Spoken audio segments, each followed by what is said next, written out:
क्लोफामो में आप सभी शॉपकीपर्स का बहुत बहुत स्वागत है। ये वीडियो कैसे आप क्लोफामो के थ्रू अपना बिलिंग मैनेज कर सकते हैं उसके लिए बनाया गया है। कैसे आप बिल बना सकते हैं, आपका पूरा बिलिंग मैनेजमेंट सॉफ्टवेयर की तरह कैसे इसको यूज़ कर सकते हैं, उसके लिए वीडियो बनाया गया है। तो बिलिंग का यूज़ करने के लिए आपको आपके प्रोफाइल के आइकन पे क्लिक करना है जो कि नीचे है। यहाँ पे आपकी प्रोफाइल खुल जाती है, आप देख सकते हैं। और उसके बाद आपको प्रोफाइल में आपके बिलिंग अकाउंट पे क्लिक करना है। तो बिलिंग अकाउंट पे क्लिक करके आप अपने बिल सेक्शन में आ जाते हैं। अब यहाँ पे हमें बहुत सारे फंक्शंस देखने को मिलते हैं। पहली बात तो ये है कि आप नया बिल जो बना रहे हैं वो यहाँ से बना सकते हैं। न्यू बिल पे क्रिएट करके कस्टमर का नेम लिखेंगे। तो जैसे से सपोज कस्टमर का नेम लिखा, कस्टमर का कॉन्टैक्ट नंबर लिखा आपने, तो कस्टमर का कॉन्टैक्ट नंबर एक डमी नंबर डाल देते हैं 46632। डेट ऑफ डिलीवरी अगर आप डालना चाहें तो ठीक है, प्रोडक्ट कोड डालना चाहें तो ठीक है, अगर नहीं डालना है तो हम सीधे प्रोडक्ट पे आ जाते हैं। तो से सपोज़ अगर ये एक इटालियन सूट था तो इटालियन सूट हमने एक डमी नाम डाल दिया। इसका प्राइस हम डाल देते हैं 5,000 रुपये। अब ये देख सकते हैं यहाँ पे टोटल आ रहा है। अगर आप कोई डिस्काउंट डालना चाहें तो यहाँ डिस्काउंट डाल देते हैं। तो हम इसमें 1,000 रुपये का डिस्काउंट डाल देते हैं। तो देख सकते हैं आप 4,000 रुपये हो गया। अब उसके बाद आपके जीएसटी अगर आप लगाते हैं तो जीएसटी आप 0 या 5% या 12% जो भी आप सिलेक्ट करते हैं उस हिसाब से ऑटोमेटिकली कैलकुलेट हो जाता है। जैसे कि अगर से सपोज डमी के लिए 5% करूँ तो देखिए जीएसटी 200 रुपये आया और ये आ गया। बट अगर आप जीएसटी नहीं लगाते हैं तो 0% जीएसटी।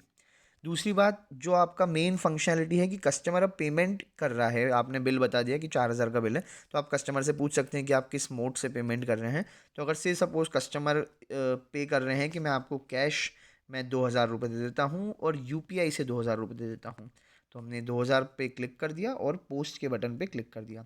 अब आपका ये बिल जो है ये जनरेट हो गया। आप देख सकते हैं यहाँ पे आपकी शॉप का नेम, कस्टमर का नेम, उनका फ़ोन नंबर, कैश से और यूपीआई से उन्होंने पेमेंट किया है वो दिख रहा है, टोटल दिख रहा है।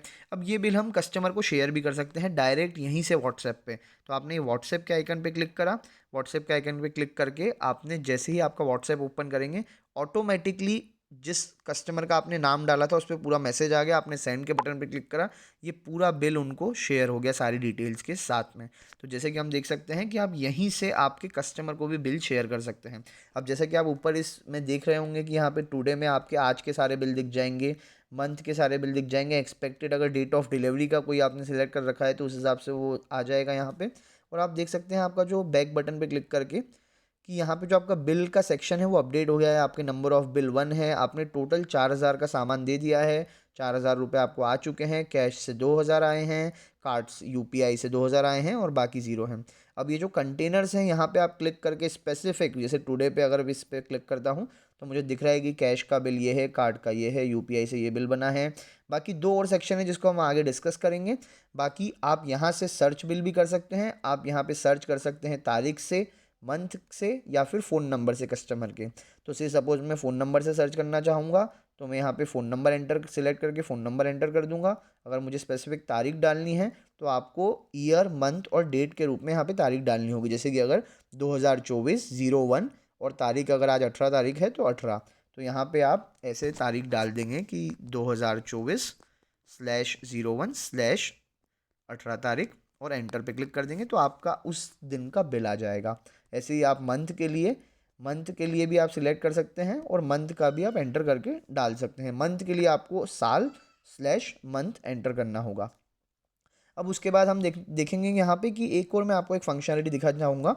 वैसे तो ऐसा कम होता है कि कोई कस्टमर बाद में पेमेंट करे, लेकिन से सपोज़ कोई कंडीशन है तो हमने न्यू बिल पे क्लिक करा है, न्यू बिल बनाया है, कस्टमर का नाम डाला है, एक कस्टमर का डमी नंबर डाला है और डेट ऑफ डिलीवरी डाला। नहीं डालना डालना ये प्रोडक्ट हमारे लिए, समझ लिए कोई महंगा प्रोडक्ट है, अगर सपोज 10,000 का प्रोडक्ट है और उसका, सॉरी मैंने ये गलती कर दी, यहाँ पे अगर प्रोडक्ट है कोई चाइनीज़ सूट, और चाइनीज़ सूट नहीं लिखेंगे, हम लिखेंगे इंडियन सूट और यहाँ पे हम प्राइस डालेंगे 10,000। और अब से सपोज़ कस्टमर ने बोला है आपको कि मैं अभी तो आपको कैश में 2,000 रुपये दे रहा हूँ एंड यूपीआई से भी आपको 3,000 रुपये दे रहा हूँ और बाकी के बचे 5,000 मैं आपको थोड़े दिन बाद दूंगा। तो आपने पे लेटर में 5,000 एंटर कर दिए। उसके बाद आपने पोस्ट पे क्लिक करके आपका बिल जनरेट किया। तो ये आपका बिल जो आ रहा है आप देख सकते हैं कि यहाँ पे आपको दिख रहा है कि कैश से इतने दिए, यूपीआई से इतने दिए और पे लेटर में 5,000 है, मतलब 5,000 देने के बचे हैं। अब आप बाहर भी देख सकते हैं जो आपका सेक्शन है कि यहाँ पे आपके टोटल नंबर ऑफ बिल 2 बने हैं। 14,000 की आप सेल कर चुके हैं टोटल आज, जिसमें से आपको 9,000 रुपये मिल गए हैं। 5,000 कैश, 4,000 कैश से, 5,000 यूपीआई से, लेकिन पे लेटर में 5,000 अभी भी बचे हैं। तो अब आप जब इस पर क्लिक करेंगे इस वाले सेक्शन पे और पे लेटर पे जाएंगे तो आपको दिखेगा कि ये अभी, अब आपको जैसे कि कस्टमर आया और कस्टमर ने आपको 1,000 रुपये दे दिए, तो अब आपको उसकी एंट्री करनी होगी। तो आप पेमेंट ट्रांजेक्शन पे क्लिक करेंगे और यहाँ पे आप लिखेंगे 1,000। पे मोड पे जिस भी मोड से वो पेमेंट कर रहा है, कैश, कार्ड, यूपीआई, कैश से अगर कर रहा है, सेंड के बटन पे क्लिक करेंगे तो ये आपकी एक एंट्री हो गई। आप देख सकते हैं अब आपके लेने के उस कस्टमर से 4,000 रुपये ही बचे हैं।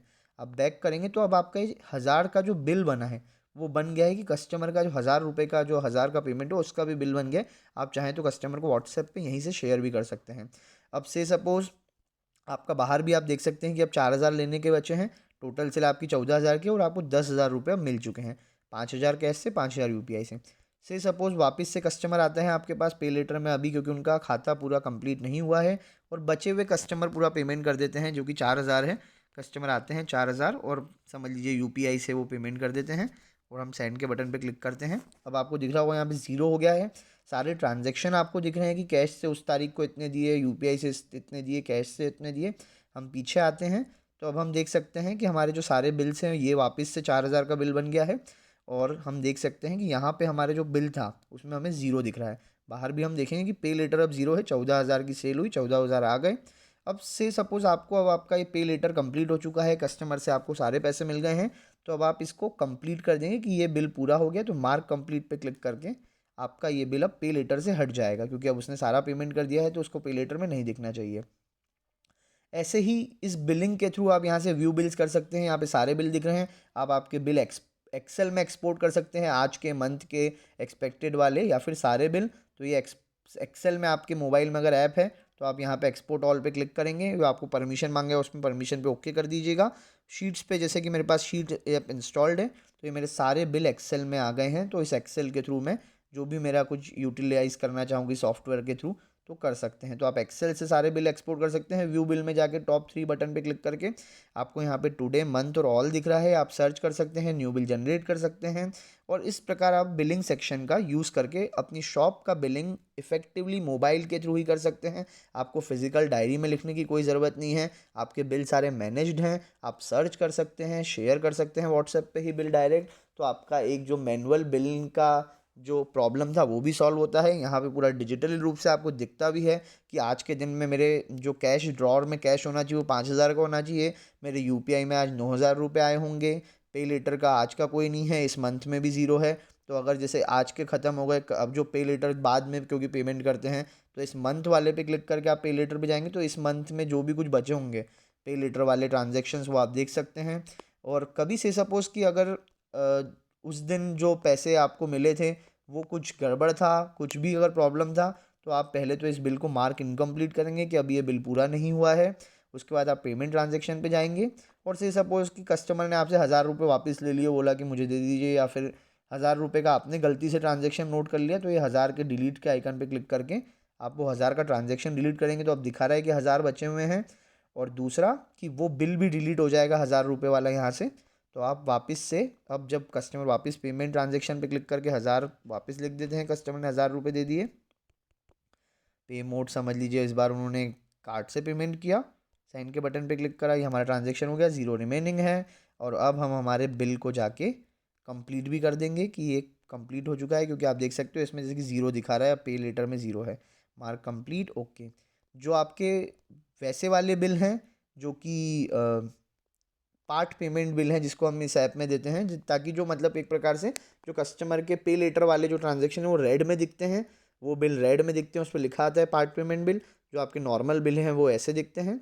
आप बिल क्रिएट यहाँ से कर सकते हैं। बाकी कोई भी डाउट हो तो आप हमें हमारे सपोर्ट नंबर पे या व्हाट्सएप पे डाउट पूछ सकते हैं या क्लियर कर सकते हैं। और आप होप ये बिलिंग आज ही से यूज़ करें। Thank you.